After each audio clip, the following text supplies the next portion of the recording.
welcome to my talk. My name's Chris. Chris Esplin, as I've plastered my big mug. You can tell that's me.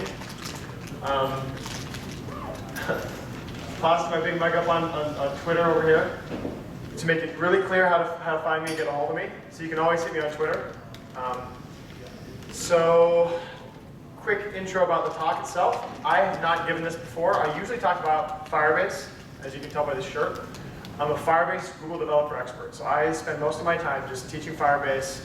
I publish online about Firebase. I've got YouTube videos. I've been doing this Firebase thing since about 2013, and that's kind of my big hook into tech community. I write JavaScript, and I evangelize Firebase. I use Firebase constantly.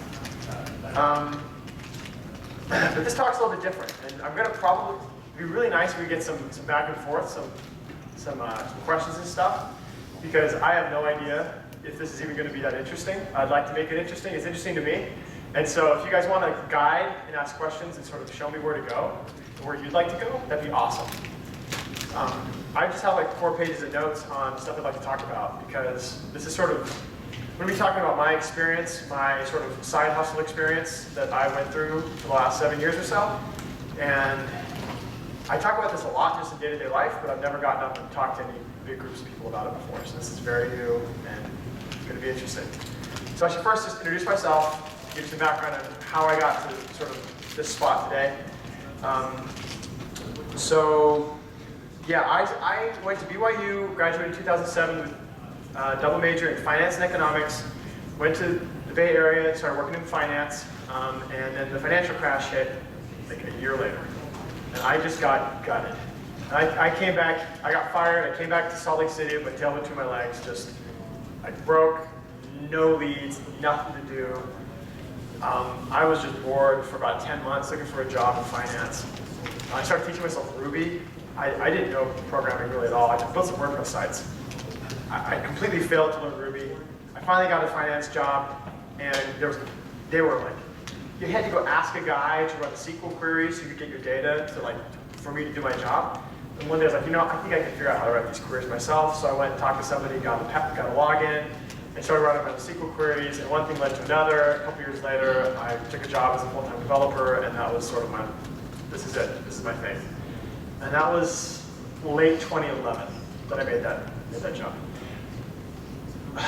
But unfortunately, I went to a really sketchy company in Provo. It was like a marketing company. And so, if any of you have had this experience before, it may sound really familiar. You guys laugh about something else. No. You've been there? Marketing companies in Provo. Okay.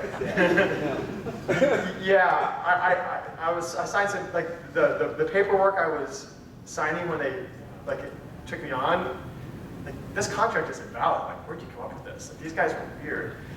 So I signed it because I needed a job. I wanted to be a developer, and so I signed it, and I went along with it. And it was just the most bizarre experience. They were super fraudulent. They got sued out of existence. I got fired from there 5 months later, and then they went out of business shortly thereafter. But I'd already lined up my next big gig. I worked at Task. We used to be at Task. It's now Workfront. And I'd lined it up. And my wife had been teaching these calligraphy classes, sort of just ad hoc, and she'd been working on her blog. So she had this blog with about 60,000 visitors a month at the time. And that was back when blogs were a big deal, back in 2011. Everyone was reading blogs, Instagram wasn't the thing. So I just said, you know what, I pushed my start date back a month. And so I actually gave myself 2 full months to start building a business to teach calligraphy online. I decided I'm just going to go for it. I started teaching myself this Symfony 2 framework, all this PHP. The code was just atrocious, and started building this website. And we launched. I started my job in like January or February of 2012, and about a month or 2 later, we launched calligraphy. Calligraphy became calligraphy.org under a really bad URL my wife picked that I'm not gonna talk about. But we launched that business, and we started getting some sales. She had the blog, and so it was a basis of like users we could advertise to that liked her and liked what she did.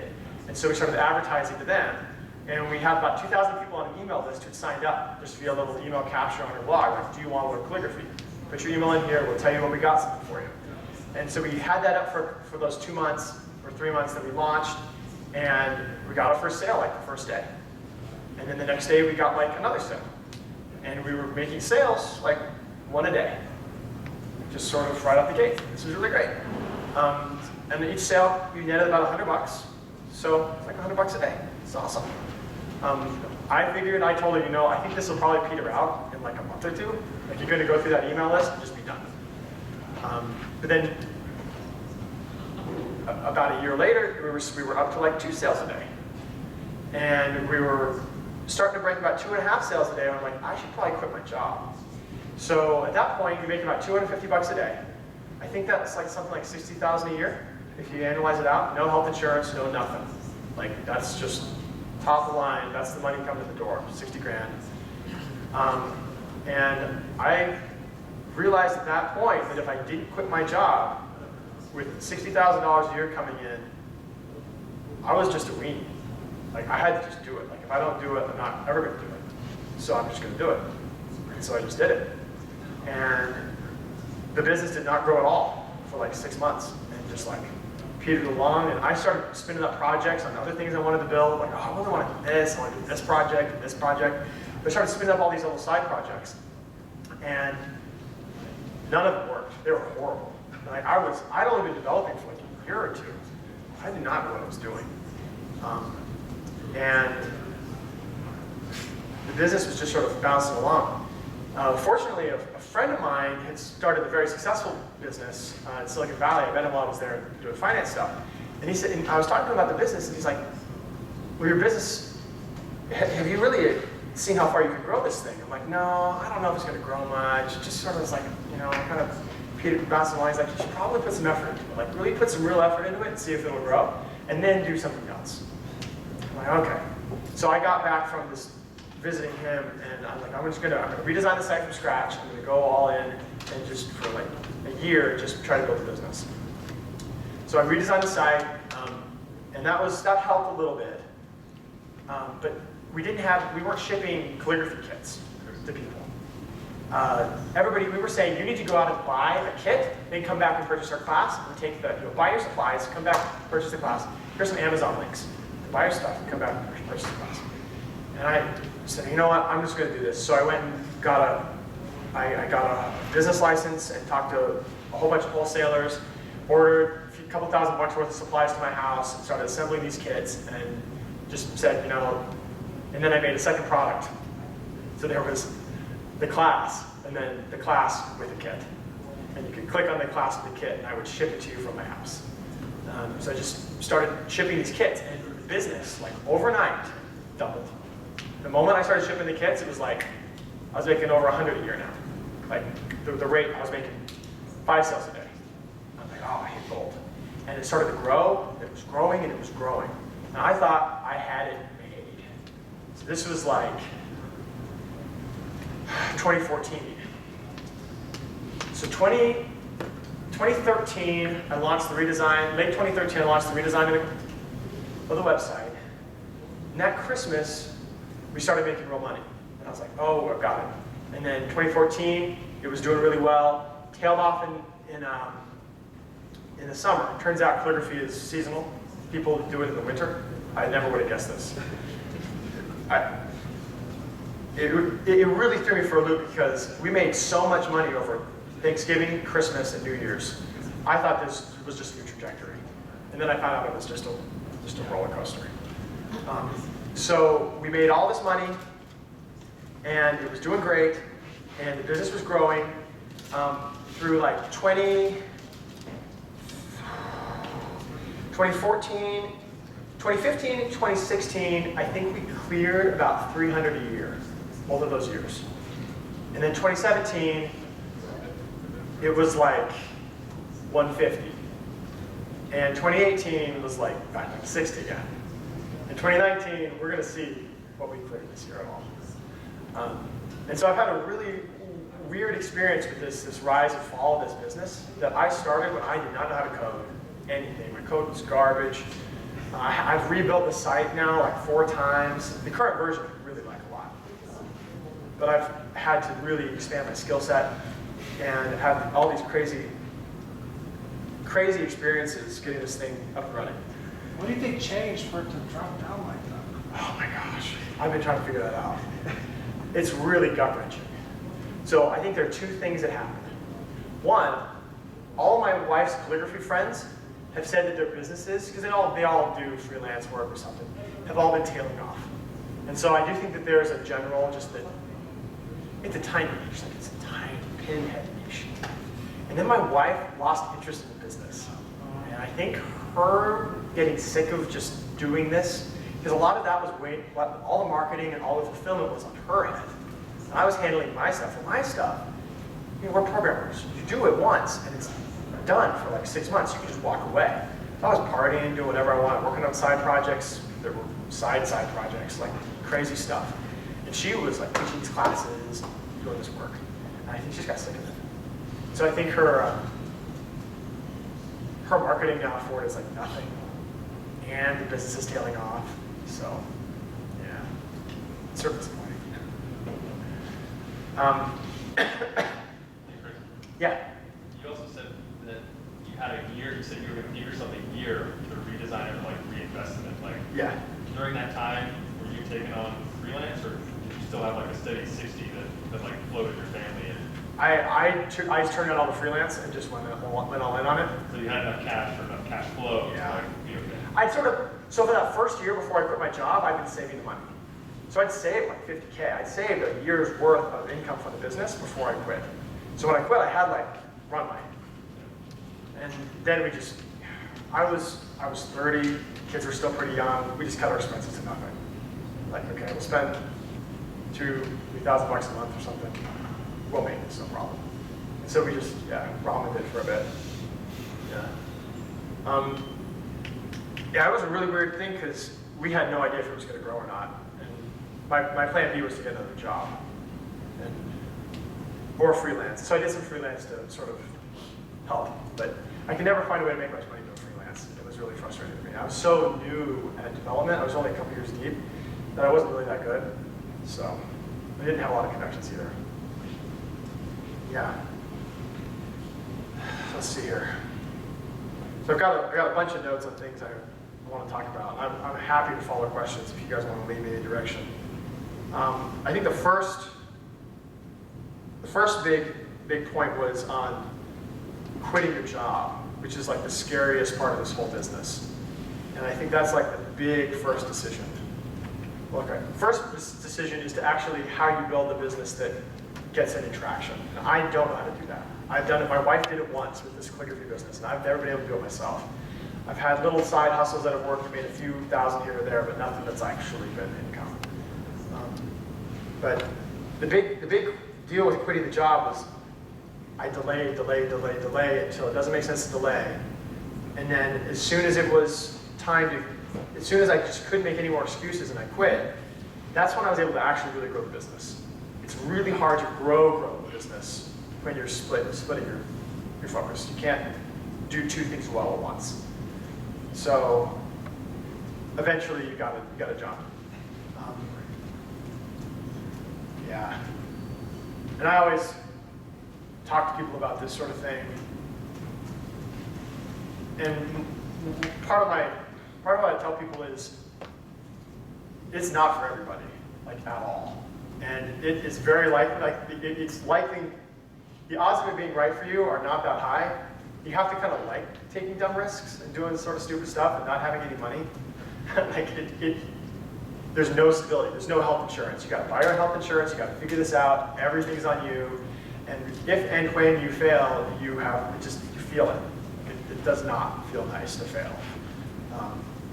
And so it's definitely not for everybody, but if it is for you, it's the kind of thing where I think, if I can talk you out of it, it's probably not for you. If I try to talk you out of it and you're like, no, I'm doing this, then okay, maybe you have the right amount of desire to actually do it, because you gotta want it a lot to really, really go after it. And my interest in it has waxed and waned over the years. And so I've had times when I have not done a very good job. And then times were hustle, hustle, hustle. Yeah. So did you market with like AdWords or ClickFunnels or anything like that? I tried that, and tried that, and tried that, and it never worked. The only thing that ever worked was my wife's blog and SEO. So I got great search results because we were the only people doing it. So I got up onto the front page, and we would get a few people, we'd get 100 to 200 people every day coming in from Google, and I only had to sell, needed like a 2% conversion rate of those people to do it.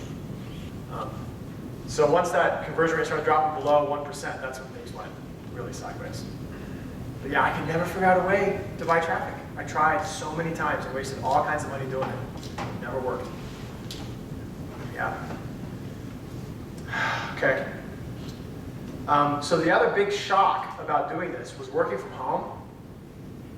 The first 6 months that I was just kind of drifting, those were a mess. That was me trying to figure out what the heck I was doing with my life and how to actually like build a business that I didn't know. And I didn't know how to wake up in the morning and go sit in like a spare bedroom and like, what do I do now? And it took me a long time to get enough structure to figure out how to do that. Just work from home and have like Chris's office hours where the kids are not welcome. And I'm gonna work these hours, whether I have stuff to do or not, and if I don't, I will find it.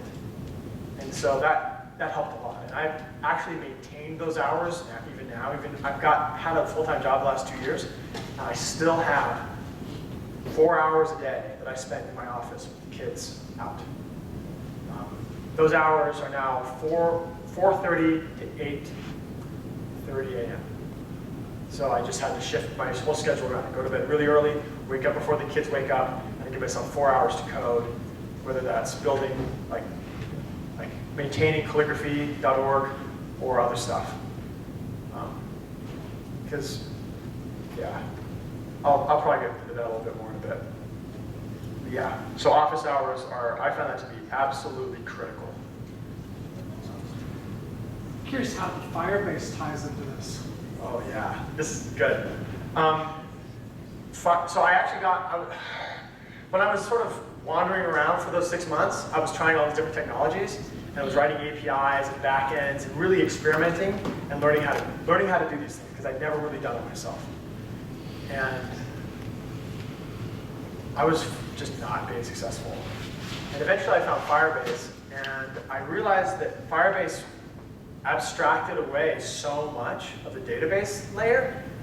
And back then it was just the real-time database. It was that and auth. It abstracted away enough because I didn't know how to write my own auth. And I was not very good with like building these database APIs. And it basically cut my dev time in half. And basically made it possible. Like if I hadn't had Firebase, it would have been really hard for me to ship in any decent cadence. So that's when I just went all in on Firebase. Like this is my thing now. Like these guys just save my bacon. And I've been using it ever since. All my projects are on Firebase, and I really do think I can ship faster with Firebase than 2, 3, or 4 people can ship trying to build their own APIs and stuff. Because it's just all abstracted away. I just have to worry about my front end, and then a little bit of database layer stuff. Just how does it talk? How do I want to save the data? That's it. Yeah. So I've had a really, really good experience with Firebase. Yeah. So my next point is family life. With my wife as a business partner, it got really weird. I would highly recommend avoiding it if you can. My wife is a very unreliable business partner. She's never worked a corporate job. She doesn't understand like deliverables. She doesn't understand deadlines. Doesn't understand like saying you're going to do something and then doing it or you get fired kind of thing. So she's just like, yeah, I'll take care of that. And then I just have to follow up, and it's just a mess. She's an artist. She does, without her, none of this would exist, but it's just hard to work with. And so in the last 2 years, I just don't collaborate with her anymore. I want to be her husband and not her boss. And like we were pretty successful for a bit. But once she started to get overwhelmed with the feeling like she was providing for the family and had to, and it was pressure on her shoulders, she got unhappy. that just was a mess. And so, 2 years ago, I got a job again, and she's been a lot happier ever since. So, Just got you out of the house. yeah, she misses me now. She didn't miss me. That's good. She took me for granted because I was in the house 24/7. If it snowed, I wouldn't leave the house for a week. I'd go. That's why she was unhappy. Yeah. Now she's like, why don't you come home? Can you get another job and work from home? That would be fun, yes. Oh, man. Yeah, so I was 50-50 with the kids, which was absolutely glorious. I've got a kid with some special needs, and I was able to help him out and help my wife with him, and it was just, once I figured out like a cadence and how to work and how to get my work done, I'd work about 4 hours every morning, and then just quit, take care of the kids. And having 4 focused hours, no meetings, no email, none of that crap, I could ship a ton of code. But my next point is, the code didn't matter that much. And it took me a while to figure this one out. Like I really thought, like, this is my thing. Like, I write code. Like, this is the important part of this business. I found out the clients didn't care. They just wanted the videos and the text and the feedback from my wife. And they send her images of their work and she'd reply to them. They wanted the end result. They didn't care how I got it to them. They didn't even care how pretty the website was. They just didn't care that much. So I was putting all this effort into things that was like making everything super clean, super smooth. And it didn't matter. I redesigned the website last year. It's better than it's ever been. And the business is smaller than it's ever been. I don't know what to say about that. Like, the nice thing is with the new, one thing I noticed though, is this latest redesign, I did it as a distributed system. I built on top of Shopify. So Shopify is my storefront. All my content is housed in a GitHub repo. And when you update the GitHub repo, there's a Git hook to Firebase. It sucks the data out, formats it in the Firebase database, and then I have a thin layer of a thin web app that the users use. So I only have to maintain this little web app, and it's a really small web app. The first 3 iterations of the site, I built the e-commerce. I built the content management system. I built everything because it was so much fun to build it all. And clients don't need that. They want Shopify. It's easy to check out. So I highly recommend building on top of other people's stuff if you possibly can. Especially if you're doing your own thing, don't build your own stuff. Like try to minimize how little code can I write and still ship something. Like a lot of businesses can really be cut down to like an email list. And if you can get it down to an email list and just get people, just get interactions going with people, then you can start to build something. And it's the something you care about, not the technology that backs it. And that's just it's hard for me to wrap my head around sometimes, and it's not fun. Because I like the technology side of it. So, you have a question? Cool. All right. Okay. So, can we cover that already? Okay, so once we had the business up and running and I was committed to it, we started trying to launch new products. So we launched a bunch of new classes, we partnered with some of my wife's friends to launch new stuff and to do it, and none of it worked. Like the core that we initially launched still works to this day, to some degree. All the other things we did didn't work. We sell some of the other classes a little bit, but not nearly as much as the one my wife promotes. And so I think that there's, at least for our business, it's hard to put a finger on exactly what makes it successful, but it's not a cookie cutter kind of thing. And I don't fully understand what has made it successful. And I've never talked to anybody who's ever admits that, but that's been my experience. Okay. So yeah. So the weird thing for me, because this turned into sort of a lifestyle business. It started with this crazy uptick, and I thought we were going to I'm going to retire on this. Like this is it. I ended up my take home for 2 years or so was just over 200, which is a pretty good take home. I cannot complain about that at all. But it's not a whole lot more than your take home could be just a software developer.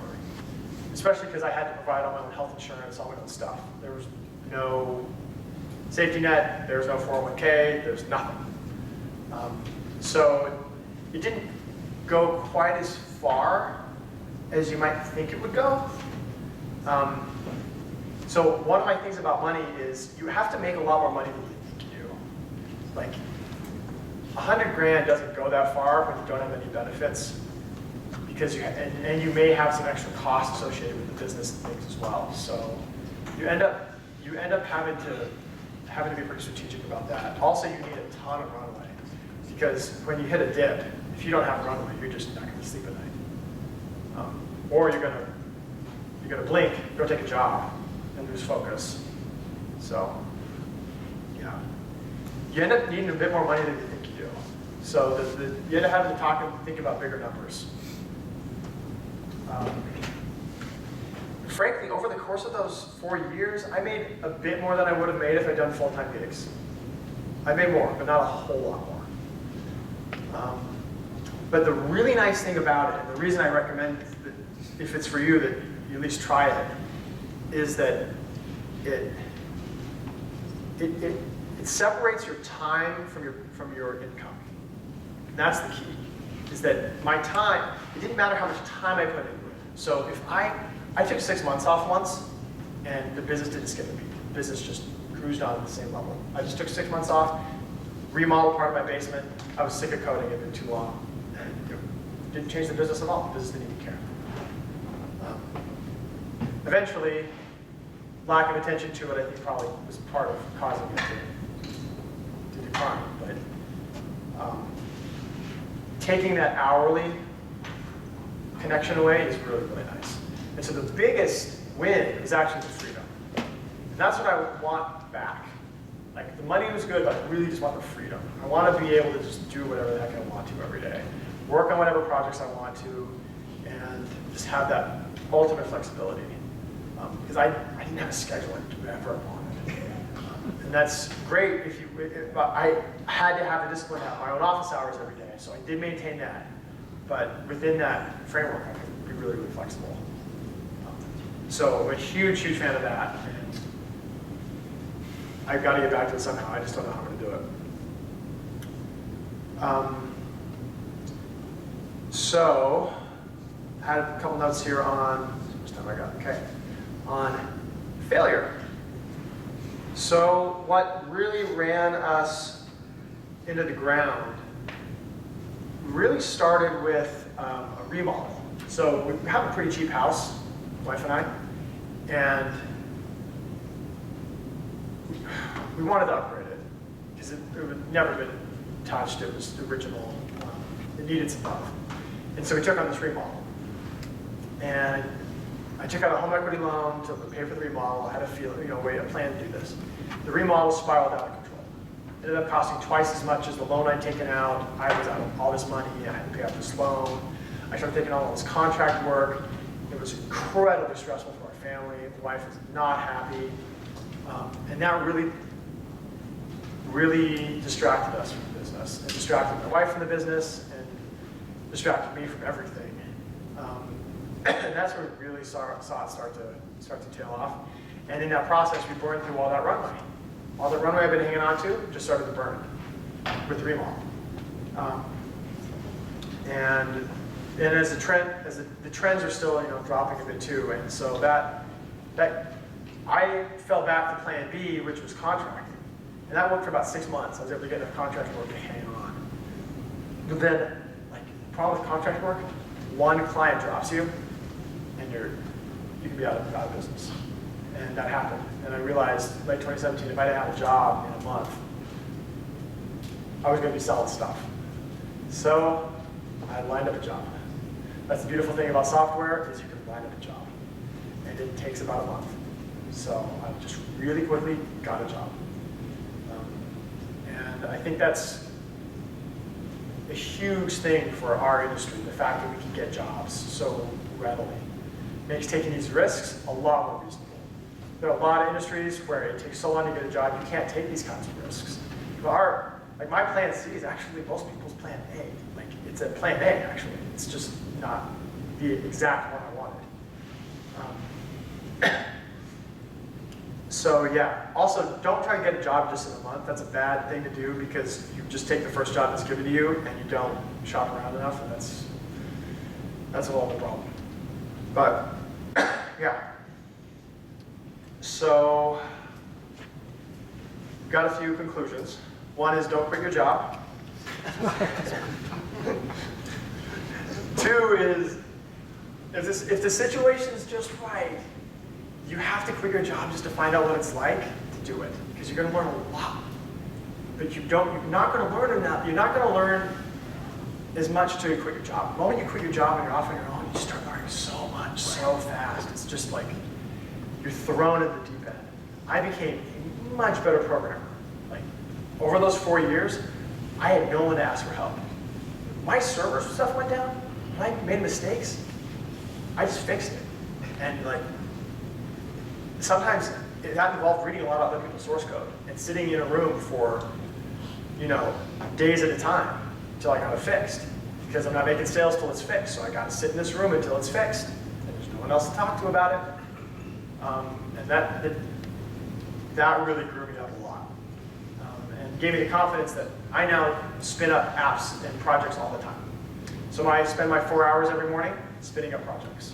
I've got a bunch of different little apps and things I've spun up and worked on, and businesses I've sort of dabbled with, done a bunch of Firebase consulting. It's given me a lot of confidence in that area. So I learned a whole lot. It's really like it was a really good experience. Yeah, but have backup plans. And the other upside is when you get that freedom, you have to choose how you're going to use it really carefully. You can descend into the pit of despair and just waste your time or waste your life and not do anything with it. And I kind of did that for a little bit, and I realized this is not a good trajectory to be on. I started working out, and then that became obsessive, and I started spending a lot of time biking, lifting weights. I started going to Firebase events, and just doing a lot of other things to get me out of the house, because you just gotta, when you get the freedom, you have to use it really well, or it'll eat you alive. So I picked up a lot of really good habits once I finally kicked myself out of that rut, and I'm doing my best to hang on to it still. But the thing is, you don't have to quit your job, you don't have to go into that rut to learn the habits. That's just what I had to do. You can just pick those habits out on your own, which is probably the right way to pull it off. Anyway. I've got some time for questions. I can show you some stuff. Yeah? With your finance background, have you ever looked back thinking, oh, I kind of wish I stayed in the finance world, or you? Okay. Not even once. I torched that plan in 2009. Hey, Chris. Yeah. Besides Firebase, what's your go-to stack for a new app? I mean, there's web and there's mobile. And JavaScript, PWAs. I write PWAs. And what other? I use Next.js. Next.js, which is React, along with on top of Firebase. And I use as much Firebase as I possibly can. And what kind of UI? I use Material. Yeah. It's easy. And all your stuff ends up looking a little googly, but you can do worse.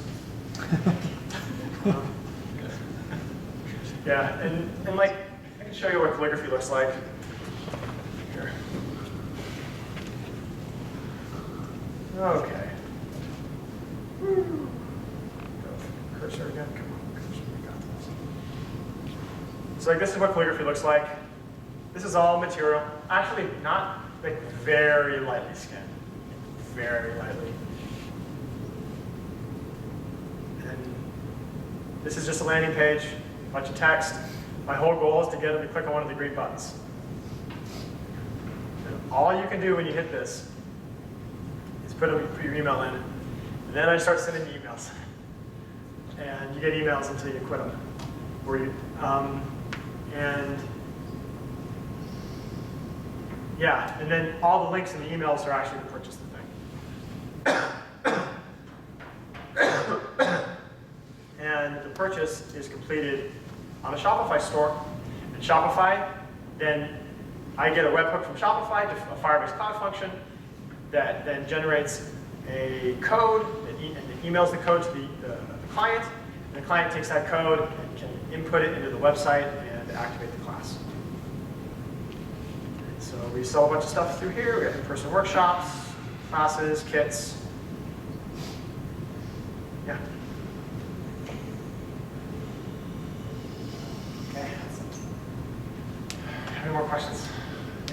Yeah? Which email tool do you like to use? I use MailerLite and I think it's Mailgun. I use Mailgun for transactional email and MailerLite. MailChimp is expensive. We used MailChimp for about 6 years, and last year I was looking at that bill going, why? They charge you just for having people on your list, whether you send stuff to them or not. And this whole model I do, I get a lot of people on my list. I don't send a lot of email, but I get a lot of people on the list. And so that pricing model is just it's gonna be hundreds of dollars a month. Whereas MailerLite is not doing that much. For me, at least, from my model. Yeah. Yeah. Yeah. What was your experience with kind of the freelancing stuff on the side? I'm doing that now, still, trying, and just trying and trying and trying.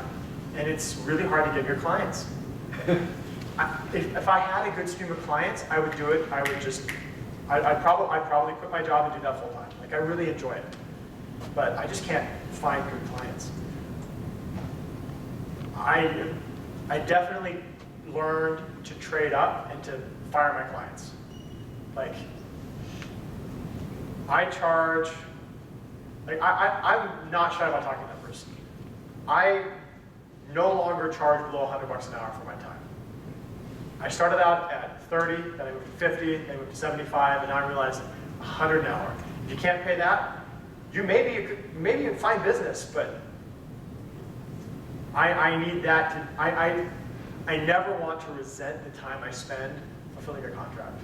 Like, oh man, I gotta work on that thing again. And that's frustrating, because that happens really quickly. And so I always bid and give them the numbers that where I know I will not regret it. Like, I will work as many hours as you want on that project at that price. Have you ever moved to like a project price model? Because I've heard some freelancers are like, oh, I'll charge you 5, 10 grand for this, and then if you have like boilerplate, you can get it done in Yes. a couple weeks and you're good. I did my last one that way, and it was so much better. I finally moved to that just recently. I estimated the whole thing hourly. I went through and made hour estimates, and then I said, okay, I'm gonna pretend I'm gonna bill them out as if it were $150 an hour, and then I'm gonna track my time and see where my hourly actually ends up, and it ended up back at 100 again. So